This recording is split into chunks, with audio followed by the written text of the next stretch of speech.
හා ළමයි ඉතින් අද අපි කතා කරමු මොනවද මේ දත්ත මොනවද මේ තොරතුරු කියන්නේ කියන එක ගැන. ඉතින් මේ දත්තය කියන්නේ වෙන වෙනම ගත්තම අර්ථයක් දෙන්න බැරි අංක අකුරු රූප සංකේත වගේ දේවල් අපි හඳුන්වනවා දත්ත කියලා. ඒ කියන්නේ මේවට කිසිම විදියකින් අර්ථයක් දෙන්න බෑ. කියන්නේ උදාහරණයක් ගත්තොත් එක කියලා ගත්තොත් මේක අංකයක් විතරයි. මේකට වෙන අර්ථයක් දෙන්න බෑ. ඒ වගේම වා ගත්තොත් බල්ලෙක්ගේ රූපයක්. වාට වෙන අර්ථයක් දෙන්න බෑ. මේක බල්ලෙක්ගේ රූපයක් කියලා විතරයි දෙන්න පුළුවන්. ඒ වගේම වා ගෑනු ළමෙක්ගේ පිරිමි ළමෙක්ගේ බින්දුරක් වෙන වෙනම ගත්තොත් ඒකටත් දෙන්න පුළුවන් වාට. වෙන ගෑනු ළමෙක් මේ ඉන්න පිරිමි ළමෙක්. මෙච්චරයි. සහ මොකද්ද මේ තොරතුරක් කියන්නේ? තොරතුරක් කියන්නේ මේ අර්ථයක් නැති දත්ත අරගෙන සකස් කරලා ගොනු කරලා ලබා ගන්න අර්ථවත් දේවල් වලට අපි කියනවා තොරතුරු කියලා. එතකොට මේ තොරතුරු කියන එක අපි උදාහරණයකින් පැහැදිලි කරගමු. මම දැන් අරගෙන තියෙනවා මෙන්න මේ විදිහට.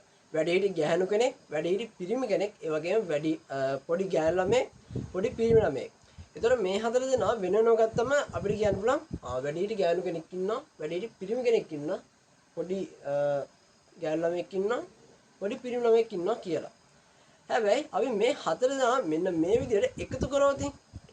මෙන්න මේකට අපි කියනවා පවුලක් කියලා. මොකද මෙතනදී අම්මා තාත්තා පුතා සහ දුව කියන හතර දෙනා ඉන්නේ කියලා අපිට හඳුන්වන්න පුළුවන් මේ විදිහට ෆොටෝ එක ගත්තට පස්සේ. ඉතින් ඒ වගේම තමයි. ඔයාලා උදේට බොන රසමස තේ කිරි එක ගන්නවා. ඒතකොට මේක හදන්න ඔයාලා මුලින්ම يعني තේ කිරි එක රසමස තේ කිරි එකක් ඉබේම එන්නේ නැහනේ. ඒකට ඕනි කරනවා තේ කුඩු. ඊට පස්සේ ආට ඕනි වෙනවා පිටි කිරි. ඊට පස්සේ ආට ඕනි වෙනවා සීනි. ඊට පස්සේ වාට ඕනි වෙනවා උණු වතුර. මේ හතර වෙන වෙනම ගත්තොත් වාට වෙන වෙනම පාවිච්චි කරන්න බෑනේ. තේ කුඩු එක වාට බොන්න බෑ නිකන්. ඒ වගේම උණු වතුරේ නිකන් බොන්නත් බෑ. පිටි නම් ඔයාලා හොරෙනුත් කනවා ඇති. ඒක දන්නවා ඒ වගේ සීනිත් වලින් කරනවා ඇති පොඩි අයනේ. but මේ හතරම එකට දාලා මේක හොඳට හැදි ගාලා උණු වතුර දාලා හැදි ගාලා ගත්තට පස්සේ තමයි රසම රස කිරිත එකක් අපිට හම් වෙන්නේ.